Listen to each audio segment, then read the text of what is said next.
Alors voilà, je disais avant cette pause que l'armée nigériane a démenti sur Twitter être à l'origine de cette fusillade. Mais on a vu quand même des vidéos largement publiées et diffusées sur les réseaux sociaux qui montrent clairement que des hommes en uniforme militaire ont tiré sur des civils. Mais il n'y a rien de plus grave qu'une armée censée sécuriser un territoire qui avoue ne rien savoir. La manifestation est partie des réseaux sociaux. Des jeunes se sont mobilisés. Ces manifestations étaient pacifiques et c'est face à la répression que les positions se sont radicalisées. Donc, à un moment, il y a un problème. Si vous êtes censé, notamment dans une ville qui fait 20 millions d'habitants comme le Lagos, vous êtes censé encadrer des manifestations. Vous êtes censé sécuriser les gens. Et qu'à un moment, on ne parle même pas de la police, on parle de l'armée. Un État où on connaît l'importance de l'armée, qui est très arc-bouté sur toute la famille militaire. Alors, c'est grave de dire aux gens que vous n'êtes au courant de rien, vous n'avez rien vu, et que des gens se promèneraient cagoulés avec des armes hypothétiquement pour agresser les... C'est grave. Donc à un moment, oui, si vous dites ça aux gens, à ces jeunes qui sont sortis dans la rue, qui ont manifesté, il est normal que ces jeunes, à un moment, pointent un problème de gouvernance. Parce que quel est ce gouvernement qui n'arrive pas à sécuriser une capitale? Pire, à un moment, on a eu des informations comme quoi, un peu comme ce qui se passe, un peu ce qu'on a reproché au niveau d'Abidjan, on a eu des informations comme quoi il y avait d'autres jeunes, des gens de milices de jeunes organisés et envoyés pour agresser ceux qui manifestaient. Donc, à un moment, pour un État aussi militarisé que le Nigeria, et pour une ville aussi importante que Lagos, 20 millions, ça doit faire 3 ou 4 fois la population du Togo, on s'attend quand même à ce que l'armée et même les policiers soient beaucoup plus, professionnels, beaucoup plus perspicaces que ça. Ceci étant dit, je trouve que au niveau des États africains, on néglige souvent quelque chose. On néglige souvent la faculté on néglige souvent l'influence des générations. On pêche par manque de projection. Lorsque vous avez la chance d'avoir une génération qui a débuté avec une certaine stabilité, qui est en pleine croissance, qui arrive à se rêver, qui arrive à se projeter, qui arrive à porter le pays, à le vendre à l'extérieur, la plupart de ce que nous observons en termes de cinéma, de musique, d'entrepreneuriat et tout ça, très souvent se fait sans l'aide du gouvernement ou sans, intervention quelconque. Le climat peut-être politique de facilitation. Non, mais c'est très anglo-saxon. C'est-à-dire, c'est du business. Tu as des idées, tu les portes et c'est très bien. C'est très anglo-saxon. Contrairement aux francophones qui ont beaucoup plus honte de dire que nous avons de l'argent. L'anglo-saxon te dit je veux avoir de l'argent. Le francophone a honte de dire qu'il veut avoir de l'argent. Lorsqu'on a la chance d'avoir au Nigeria un type de jeunesse comme ça, c'est triste de marquer dans ce courant-là, dans ce creuset générationnel, la répression. C'est triste de mettre dans ces jeunes l'image de la répression. Parce que ces jeunes qui sont réprimés actuellement, ce sont des jeunes qui vont le garder. Et si le problème n'est pas résolu, qui vont reporter ce problème ultérieurement. Et c'est ce qui est triste. Je voudrais ajouter quelque chose toujours par rapport à l'armée qui disent ne rien maîtriser par rapport à l'origine de la fusillade. Je dis que ça craint, étant donné que le Nigeria, tout d'abord, a une sécurité beaucoup plus fragile. Ouais. Et aussi, quand on parle de manifestation, en réalité, l'armée ou l'État doit prendre en amont toutes les dispositions pour sécuriser et les manifestants, pour sécuriser et le territoire, pour sécuriser et ceux qui organisent les manifestations. Donc ça veut dire tout est contrôlé. en réalité. Si, puis du jour au lendemain, on nous dit qu'il y a une fusillade qui part de quelque part et on en connaît l'origine, et puis je pense que je ne voudrais pas dire irresponsabilité, mais cela relèverait d'une certaine irresponsabilité. Irresponsabilité de la part de l'armée nigériane. Ça veut dire vous ne contrôlez pratiquement rien. Alors que, en réalité, le socle du Nigeria aujourd'hui doit être la sécurité vis-à-vis de tous les dégâts que leur cause à ce pays, le Boko Haram. Donc, il revient. Tout ça, là, c'est des alibis pour se dédouaner en quelque sorte. Ça ne doit pas être le cas. Quand on organise des manifestations ou quand on autorise des manifestations, ça veut dire qu'on a le contrôle sur tout et de tout. Donc, on peut permettre que cette manifestation soit organisée sur toute l'étendue du territoire national. Et là, et puis c'est fini, le problème est réglé. Donc, après, qu'on ne dise pas qu'il y a ici, qu'il y a ça, je pense que c'est une manière de se dédouaner. Et ça craint aussi. Il y a une question sur laquelle je vais revenir. C'était celle à un moment mettons, du fait que le fait de marcher ou non soit appréciable ou non en termes de contestation et de revendication. Il faut quand même noter que la plupart des droits les plus importants ont été réalisés grâce aux manifestations de personnes à qui on interdisait de manifester. Ouais, si par exemple vous avez le droit de vote des femmes, si vous avez la présence des femmes en politique, si vous avez les femmes, par exemple, aux hautes strates, c'est parce que cela a été défendu, revendiqué. On a eu des femmes qui allaient placer des bombes. Les premiers pratiquants de Jiu-Jitsu, tout ça, ce sont des femmes en Grande-Bretagne, avec des gardes. On les formait. On a eu, ça a été arraché. Ça a été arraché. Vous allez aux États-Unis, vous allez voir les mouvements pour les droits civiques à l'époque de Martin Luther, de Malcolm X et tout ça, ça a été arraché. Donc, comment dirais-je, parfois, pour faire bouger les lignes, sous la pression, les populations sont obligées de se lever et de revendiquer, et c'est un droit. Alors, on va aborder notre deuxième sujet de ce soir. La coalition au pouvoir en République démocratique du Congo a renoué avec les tensions au sommet de l'État.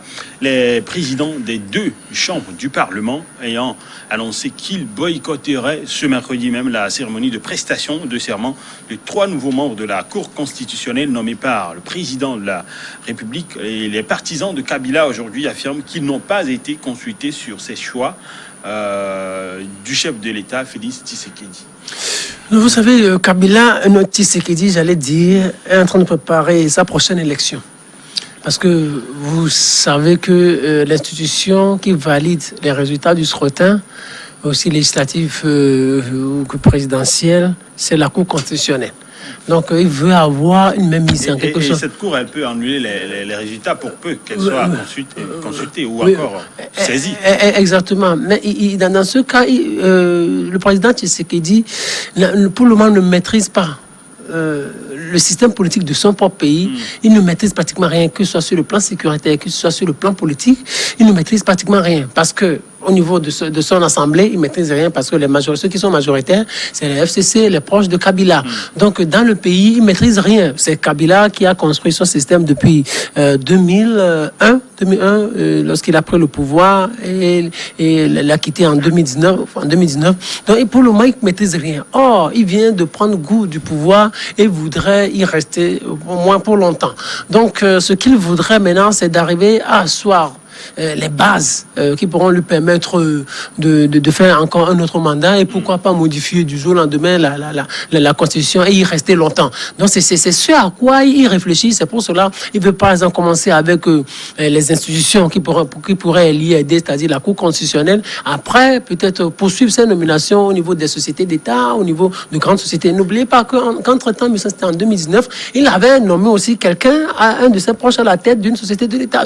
C'est la société du chemin de fer, je pense. Donc les députés, ces mêmes députés l'avaient contesté par rapport à ces nominations. Même si les proches de Tshisekedi se disent que le président de la République n'est pas responsable devant les deux chambres, mais eux, ils disent ils ne sont pas d'accord. Le président ne doit pas procéder à ces nominations. Donc ces nominations ne sont pas légales, qui devraient être en réalité consultées avant que ces nominations ne passent. La consultation, à mon avis, pourrait être plutôt aléatoire ou encore peut-être rien que en sorte de formalité. Oui, formalité, pas formalité simplement, mais c'est moi je suis sûr et certain que les proches de Kabila qui sont des députés n'auraient jamais accepté ou n'auraient jamais avalisé cette nomination là parce qu'ils y verraient un esprit de quelqu'un qui préparait sa prochaine élection. Ne pas l'avoir accepté, est-ce que ça aurait empêché Tshisekedi de les nommer? Non, ça ne l'aurait pas empêché, mais au moins ils auraient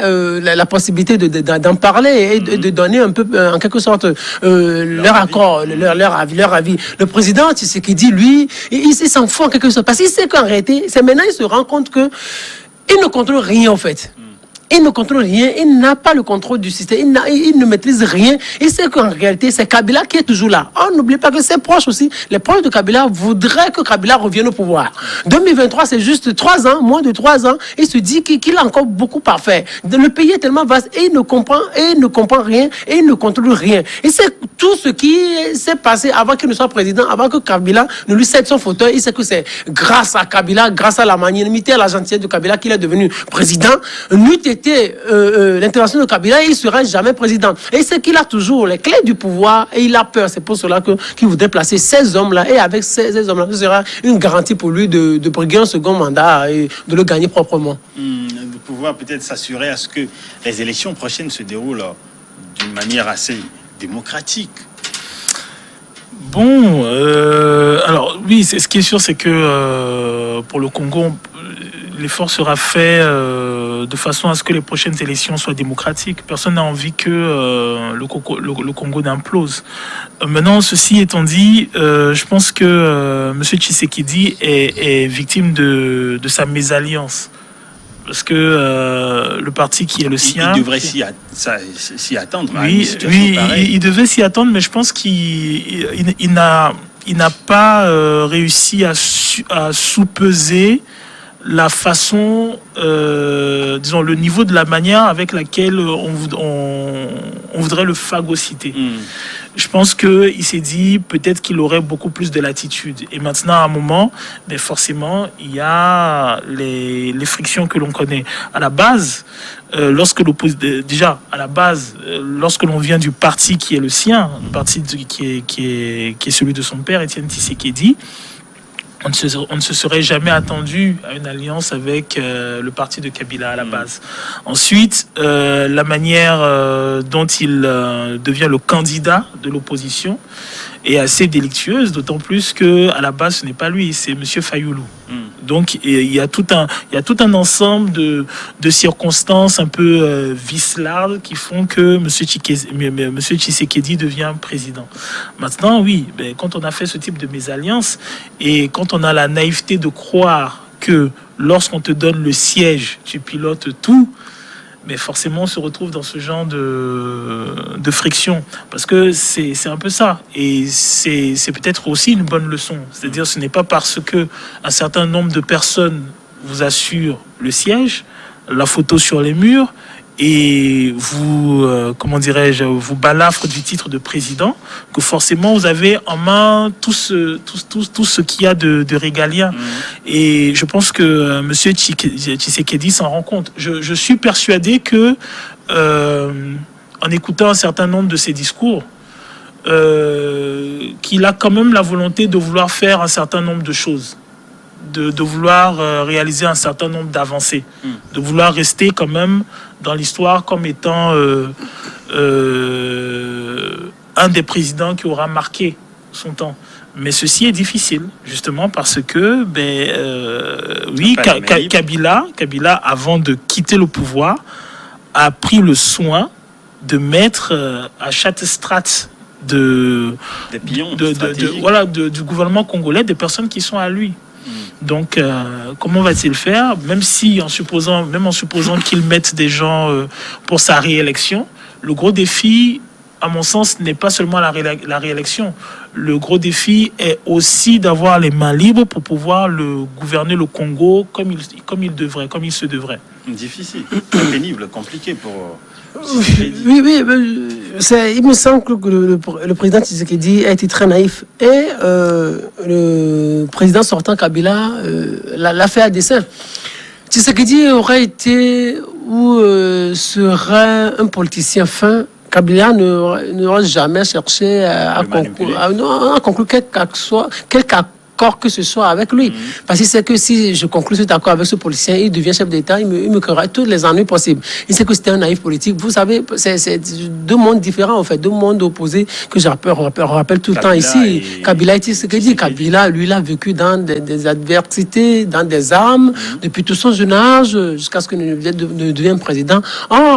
Tshisekedi, c'était un fils à papa qui passait ses nuits à Bruxelles, dans des boîtes de nuit, tout ça. Donc, c'est deux mondes différents, quoi. Comme un enfant gâté et un enfant de la rue, en quelque sorte. Donc, l'enfant de la rue s'est forgé tout seul devant des armes, devant des crépitements, des débats. Là. Il s'est forgé et il a tenu et il a vaincu la vie. Et il est devenu président. Et après, aujourd'hui, il sait son fauteuil à qui il a voulu. Donc, je pense que c'est quelqu'un qu'il faut féliciter d'abord. Et face à ce naïf-là qui devient président, qui croyait que le fait d'être président, c'est le fait d'avoir ses photos, ses portraits dans tous les bureaux. On vous apporte des documents, vous signez, alors que ça n'a rien à voir avec. Donc, Kabila, il est tombé dans le jeu de Kabila. Et Kabila sait que c'est lui-même qui contrôle et qui continue de tout contrôler. Et ça va lui être difficile de reprendre la main, ça va lui être difficile de gagner, parce que les élections, tout d'abord présidentielles, comment ça se prépare? Il faut que vous ayez des hommes suffisamment sur le terrain, tout d'abord au Parlement, et après que vous ayez des hommes au niveau